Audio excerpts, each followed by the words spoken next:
All right, so we got Laughing Dragon and Passion. Passion is a pretty new member to the Sacramento community. I think he came from Texas. But Texas player. Yeah, I've seen his Diddy Kong. I've seen his Pichu. They're both really solid. So I'm excited to see how he does tonight. Yeah, I'm pretty surprised to see a Pichu tonight. Pichu, as everyone knows, fell off after 2.0 with all the big he nerfs, fell off. But yeah, I still think the bro. character, isn't exactly as bad as the mid-tier that people think he is. The self-damage is pretty bad, and then the F-tilt nerf is, of course, probably the biggest change. But, the character still has a very small hurt box. It's hard to hit him, hard to catch him. Again, the biggest one probably is actually the self-damage. I think that was probably the biggest hurt to this character because he still had other good kill setups. Yeah, it's the self-damage for sure, but I think the biggest thing that really put him out of the current state of the game was kind of just the way the meta shifted. Yeah, no, I the characters that were good early on when Pichu was the best character in the game, I'll say is the meta's developed a lot.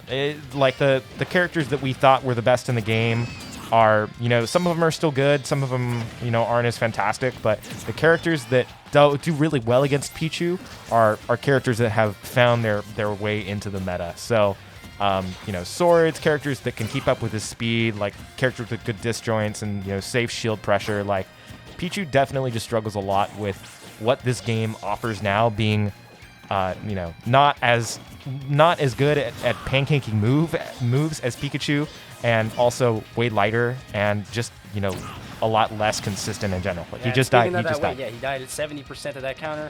It looked like he didn't know which way the counter was going to be going, of course. I think that was just, a Rage Greninja counter on like one of the lightest characters in the game. That is true.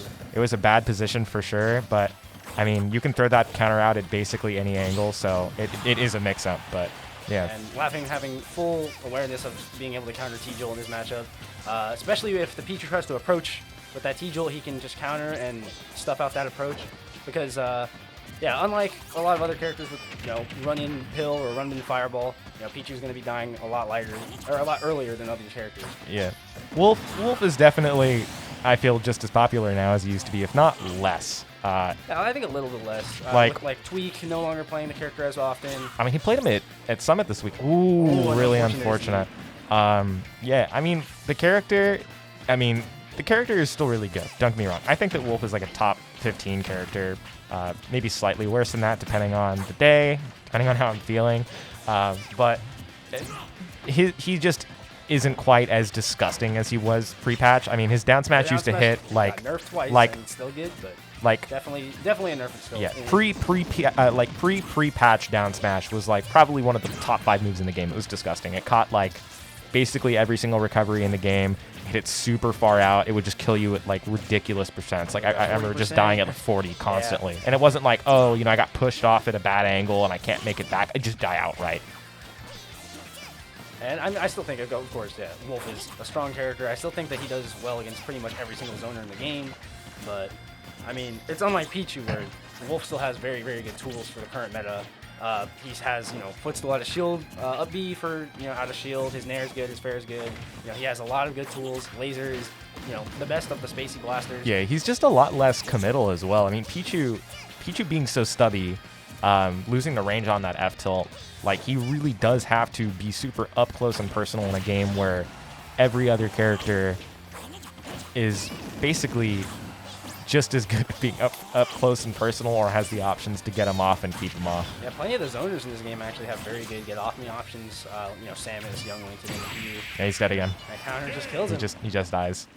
Yeah, I think that he's pulling the trigger a little too early on some of these moves, and Laughing Dragon is just being able to counter them. He has a good awareness. He's anticipating these options to come out, this over-aggression. Of course, when you're losing, and with the unfortunate SD, you're going to have to make a little bit more overcommittal plays to try to net more reward. But obviously, Laughing Dragon is just a step ahead of that, and he can tell what's going on. I'm curious what the counter pick. Ooh, Kalos. I'm curious why he went Kalos, considering Greninja's juggle game is. So I'm thinking we're going to see the Pichu, or not the Pichu, the Diddy Kong. That does make sense. It'll give you more room to zone him out a little bit. But one of Greninja's best stages is Kalos, so I'm curious why he went for this. you know, I think we're going to see the Diddy Kong, but he's thinking about it. Yeah, there it is.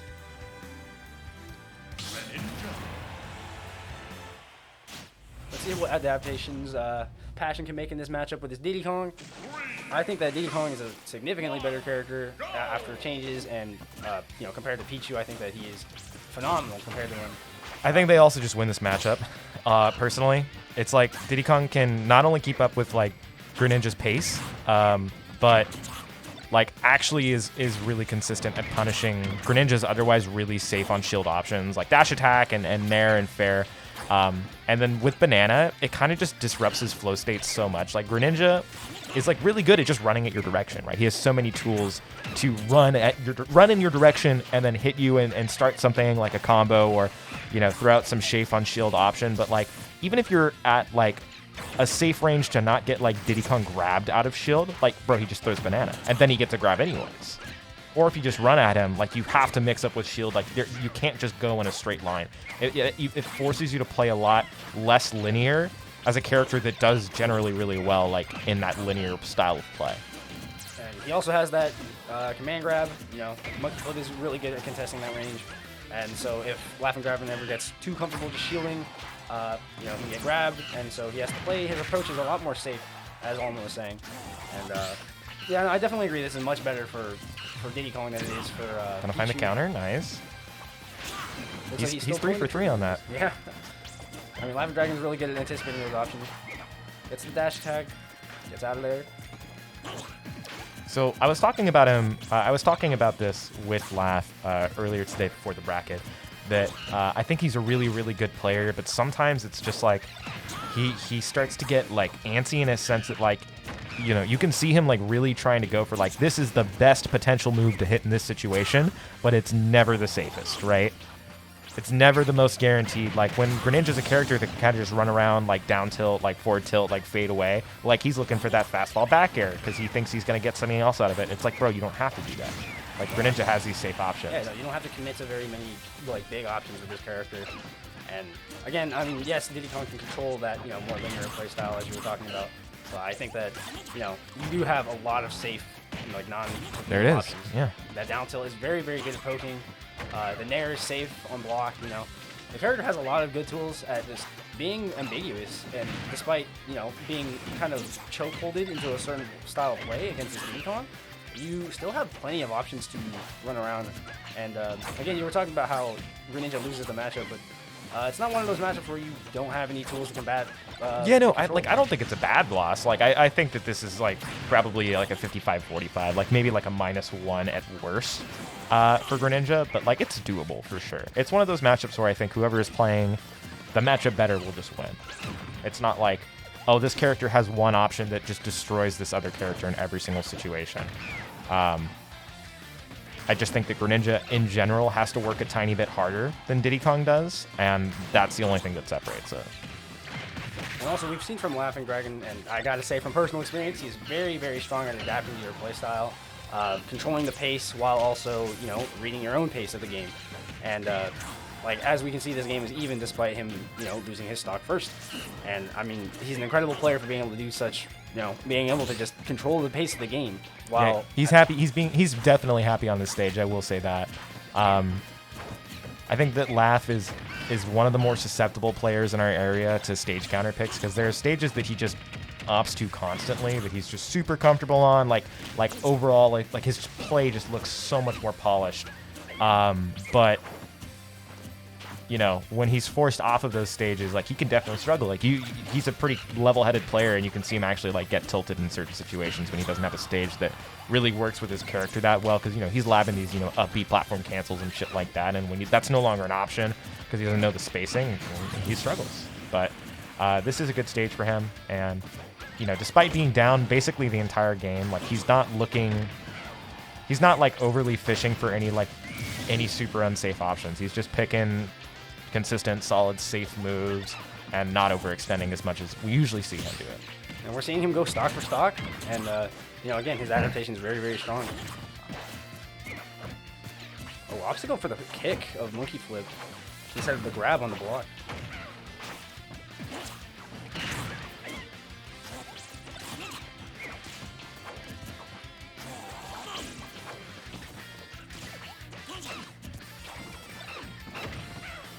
Finds the back air. Unable to convert.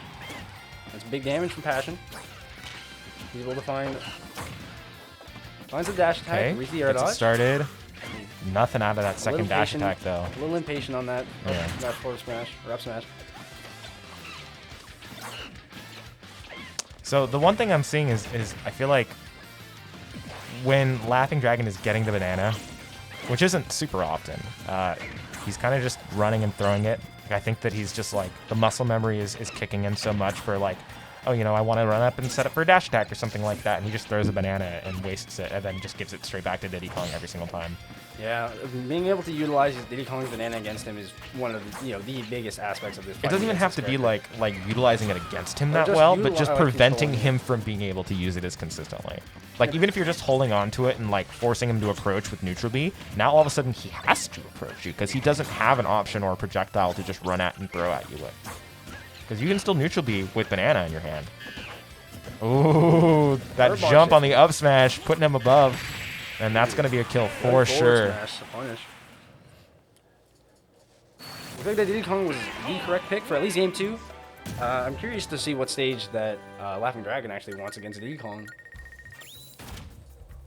Considering the stages I feel like Greninja is actually comfortable on is also stages that Diddy Kong is comfortable on. Maybe we'll see one of those comfort stage picks that you were actually talking about. So that was one of them. I know his other one, he loves Final Destination, I think. And I know he loves Battlefield as well. So we'll just have to see. We are on modified DSR, which means that since Laughing Dragon did not pick that stage for game 2, if Passion leaves it open, he can run it back. Oh, okay. Yeah, even though, I mean, what am I thinking? Yeah, he can run it back because he lost either way. I'm thinking like I'm somewhere else. But yeah. For this rule set, for people that aren't familiar, even if you win on a stage, if you were not the one that selected that stage, then you can run it back if it's not banned. Oh, okay. So if you picked a stage and you won on it, you can't repick it like normal modified DSR. But that's the only caveat. We'll be seeing the return of the Diddy, and Laughing is sticking to Greninja. I'm actually not sure if he has any other characters in the pocket, but I've never seen this guy play a character that isn't Greninja, so I doubt we'll be seeing a counter pick or anything like that from him, which I admire. I think that Ultimate is a game where you can absolutely benefit when there's 86 plus matchups to having a secondary for stuff that you're just not as comfortable in. But like, I think that players at this skill level, more often than not, try to feel out these matchups more from like I need to have a secondary for this character instead of just like putting the time into their main character. I mean, like we see counter picks occasionally and like switches occasionally like at high and top level, but it's not super often. And so I think that at this level specifically, where it doesn't matter as much as the super top level, just like having this one character that you're really solid on, you're really comfortable on, will just get you a lot more gas.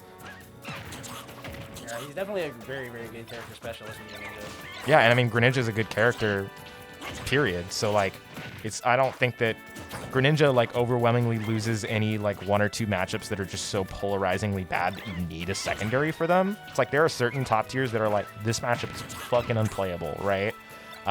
Like, Roy Jigglypuff is awful for Roy. And you would think that it's not that bad, but, like, you literally, there's, like, a no-fly zone. And it's, like, anywhere that is equal to the ledge or below in any single direction is the no-fly zone. As soon as you're there, you die. And so it's, like, in that kind of matchup, you could benefit from playing a character that's, like, maybe just Lucina, right? Not terribly different from like what your overall game plan is Roy, but just way safer in general, like faster up B, better recovery, to just, prevent Jigglypuff from having that gameplay. And that's like really the only situation where I think that it's like viable. But there's not a ton of those when you're playing good characters. That's very true.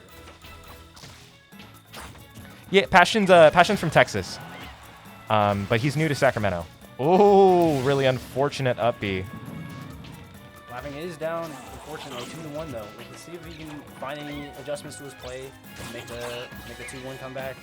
But it is looking like Passion has the matchup pretty figured out at the moment, and it seems like also Lafing is getting a little bit antsy on some of his options. You know, like we were talking about how he tends to get a little impatient, or you can kind of see that he's playing a little bit more upset.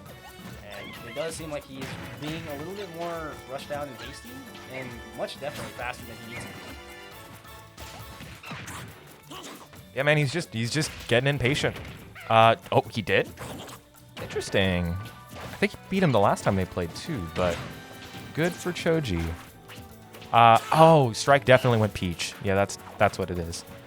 Yeah, Strike is not playing ZSS very much right now. I think he's trying to really home in on his Peach play. And he beat Jimroot in the Ditto yesterday, so he's finally like at that level where he's like, ha ha ha. This is a character I can play in bracket. But obviously, when it's a character that you have significantly less time on than your main, you might still run into, yeah.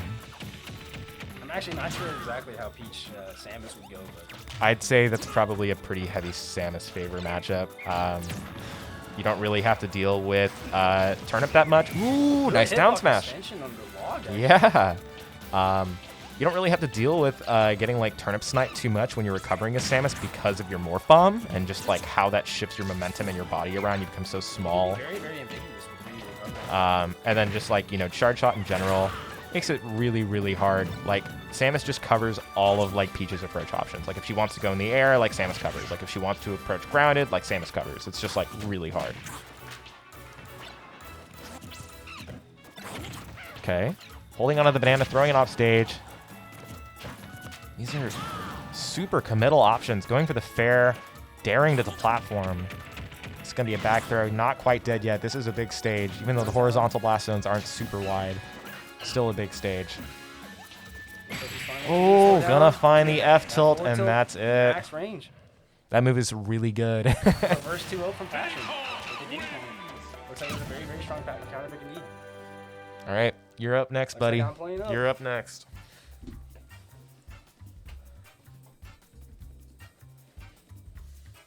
Yeah, heads up, I'm probably gonna go Mario in the game 1. Mario game 1. Interesting. Okay.